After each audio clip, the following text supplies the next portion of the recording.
Saudari-saudaraku yang terkasih, berjumpa kembali bersama saya Inspirasiku di Antara. Renungan Harian Jumat 4 Juni, Pekan Biasa yang ke-9. Semoga kita bersama keluarga, komunitas kita selalu dalam keadaan baik, tetap sehat, dan bersemangat.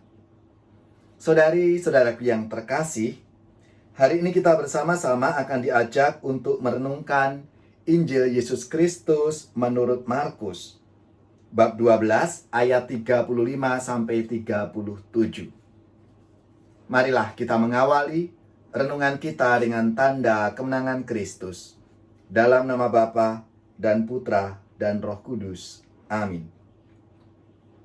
Allah Bapa yang Maha Kuasa, hidup kami berada di tangan kuasa-Mu. Bukalah mata hati kami, dan ajarilah kami mengimani Yesus Kristus Putra-Mu. Sebab dialah Tuhan pengantara kami, yang bersama Dikau dalam persatuan Roh Kudus, hidup dan berkuasa, Allah sepanjang segala masa. Dalam nama Bapa dan Putra dan Roh Kudus. Amin. Saudari-saudaraku yang terkasih, marilah kita siapkan bacaan dari Injil Yesus Kristus menurut Markus, bab 12 ayat 35-37. Pada suatu hari, Yesus mengajar di bait Allah, katanya, "Bagaimana ahli-ahli Taurat dapat mengatakan bahwa Mesias adalah anak Daud?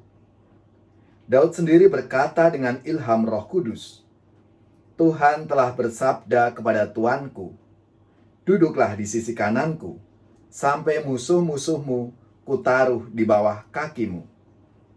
Jadi, Daud sendiri menyebut dia tuanya. Bagaimana mungkin ia sekaligus anaknya?" Orang yang besar jumlahnya mendengarkan Yesus dengan penuh minat. Demikianlah Injil Tuhan. Terpujilah Kristus. Saudari-saudaraku yang terkasih, apa kabar semuanya?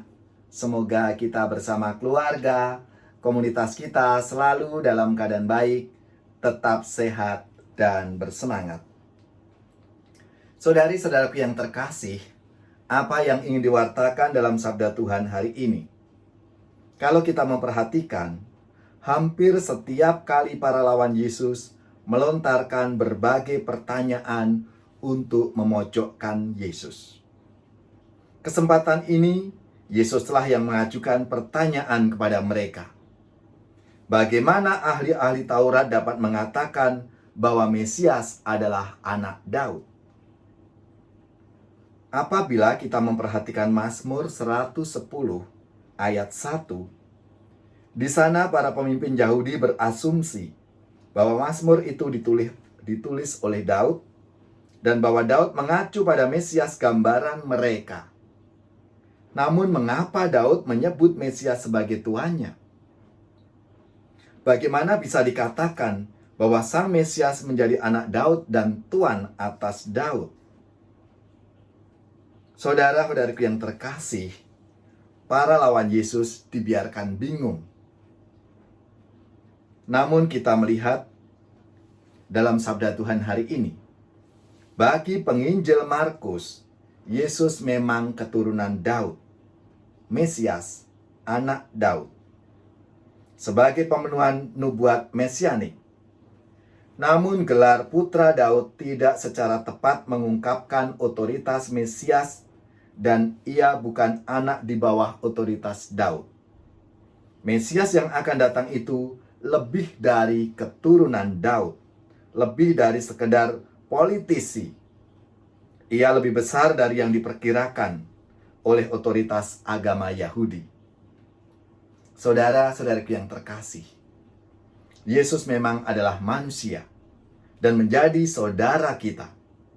Tetapi sekaligus kita perlu mengakui bahwa Dia adalah Putra Allah yang menjadi pengantara dan penyelamat kita, umat manusia.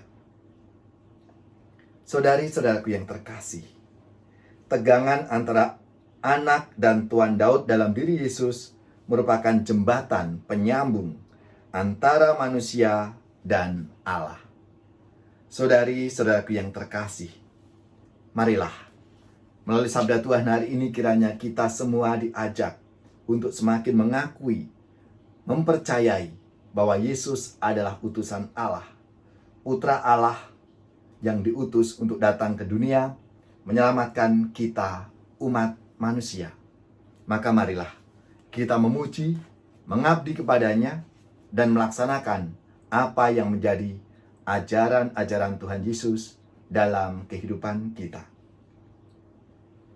Hei makhluk semua, pujilah Tuhan kita. Haleluya, haleluya, haleluya. Pujilah keagungannya. Haleluya, haleluya, haleluya, haleluya.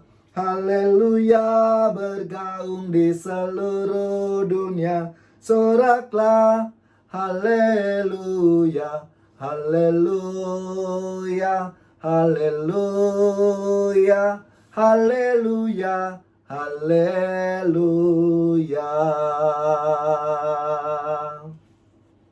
Saudari-saudaraku yang terkasih, demikianlah inspirasiku di antara edisi hari Jumat 4 Juni, pekan biasa yang ke-9. Marilah kita mengakhiri renungan kita dengan mohon berkat Tuhan. Semoga saudari-saudara sekalian, keluarga-keluarga, komunitas kita, orang-orang yang kita doakan, mereka yang sakit, yang menderita, seluruh tugas, belajar, pekerjaan, usaha, serta karya pelayanan kita, dibimbing, dilindungi, dan diberkati oleh Allah yang Maha Kuasa, Bapa, Putra, dan Roh Kudus. Amin.